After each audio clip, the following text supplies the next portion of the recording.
અને આગળ વાત કરીએ તો સત્તાધાર વિવાદમાં સાધુ સંતો મેદાને ઉતર્યા છે। વિજય બાપુના સમર્થનમાં સંતો આવ્યા છે।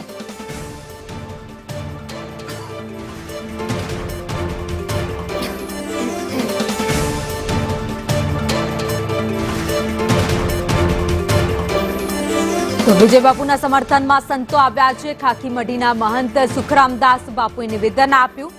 સત્તાધારની જગ્યાને બદનામ કરવા ષડયંત્ર થઈ રહ્યું છે। કેટલાક લોકોની ઈચ્છા પૂરી ન થઈ તેથી આક્ષેપો થઈ રહ્યા છે। વિજય બાપુ શિક્ષિત અને દીક્ષિત પણ છે। સત્તાધારની જગ્યા લાખો લોકોની આસ્થાનું પ્રતીક છે। સત્તાધારની જગ્યાને બદનામ કરવા આ લોકો કાવતરું કરી રહ્યા હોવાનો પણ આક્ષેપ લગાવવામાં આવ્યા છે। સત્તાધારને જે લોકો બદનામ કરવાની કોશિશ કરી રહ્યા છે ને એ લોકોને અમે વિનંતી કરીએ છીએ કે તમે આસ્થાને સાથે ચેડા ના કરો।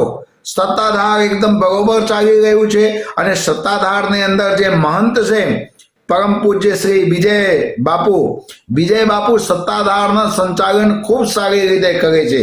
ધર્મને તમે લોકો બદનામ કરી રહ્યા છો એટલે જે આવા લોકો ધર્મને બદનામ કરે છે એવા લોકોને અમે સરકારશ્રીને વિનંતી કરશું કે આવા લોકોને ઉપર તમે કડક એક્શન લે।